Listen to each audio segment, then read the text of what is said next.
Chancellor, how can you argue that the economy is fundamentally strong? These are awful figures. Well, no one will be surprised by today's figures. There was a general expectation that this quarter would be weaker than the previous one. But the reason I can say that the fundamentals are strong is because they are, especially when you take into account what's happening in the global economy. Well, let's look at the fundamentals. Yes. So let's look at the facts. More people employed today than ever before. Hang on, the facts are that the economy hasn't just stalled, it's gone into reverse. This economy is not fundamentally strong, Chancellor. There was a general expectation of weaker growth in this quarter, just as there was an expectation of the previous quarter that it would be a bit stronger than otherwise, and that is related to, there's a number of factors, including businesses thinking about Brexit and making decisions around that. Are we heading for recession, Chancellor? Well, can I just answer your first question, because you did ask me about why do I think the fundamentals are strong. Are we heading for recession? Well, I will answer that question if you let me answer your first question, which was, why do I think the fundamentals are strong?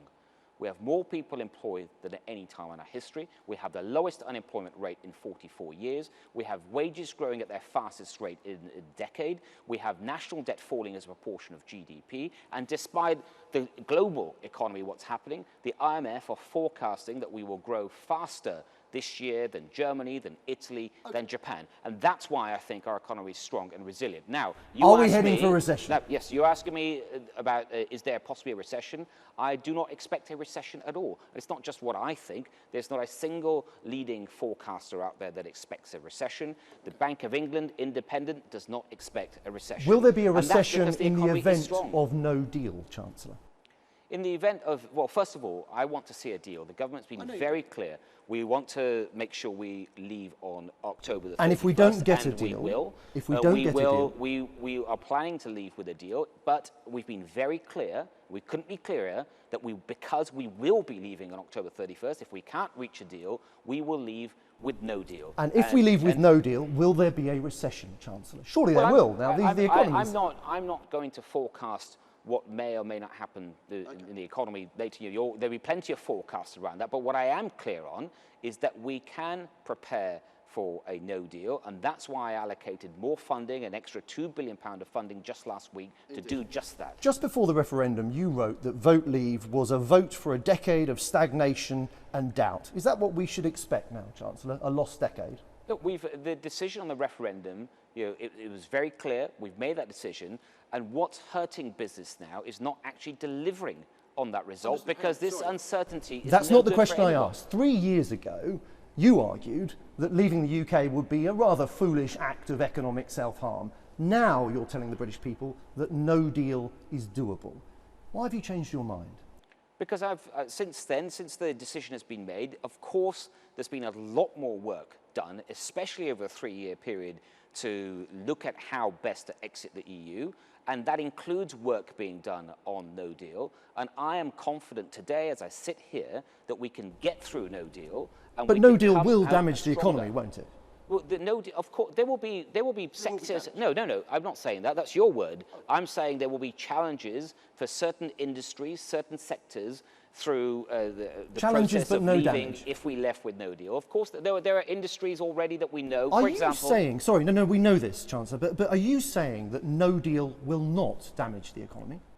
I'm not planning on any kind of damage to the economy, and that's whether we leave not with planning, a deal but will or we leave with no no deal damage the where my confidence comes from is twofold. First of all, as I said earlier, the fundamentals of our economy are strong, especially when you compare our economic performance to some of our major competitors. Okay, and but second 3 years ago you weren't confident, now you are confident. Were you faking it then or are you faking it now? Well, you keep asking me all these questions, but you don't give me any time to answer any of them. So if you want to interview yourself, then go ahead. So if you actually want answers, then please just give me a few seconds even to answer each question. Well, if you're up against time, you can keep asking yourself questions. But I thought you were here to interview me. No, I'm not going to get an answer, so let's move on to spending. The economy is contracting, and you're splashing the cash. You're promising money for police officers, the NHS, schools, high-speed trains. These promises look reckless now, don't they? I don't agree with you at all. Our economy is growing. You're just looking at it's shrinking. You've taken a single quarter. And you have extrapolated that for the rest of the year when you look at the forecasts, all major forecasters, let's think again of the IMF forecast, which says not only that we will grow this year, but we will grow faster than Germany, than Italy, than Japan. You've made this point. Will the spending, the investments that we want to see. Will the spending promises you've made happen in the event of no deal? You will see, because of the strength of our underlying economy, that we will be able to meet the needs of the British people. And the Prime Minister has set out, and I absolutely agree with him, on some of those priorities around NHS, on policing, on schools, and you will see that we can more than afford that. And let me explain. But where's the money coming from? I'm telling you where it's the money not coming is from growth. The money is coming from the hard work of the British people. Our economy has grown 19% since 2010. Our economy is shrinking. Where is the money coming from? The last financial crisis has grown 19%. Our economy is still growing.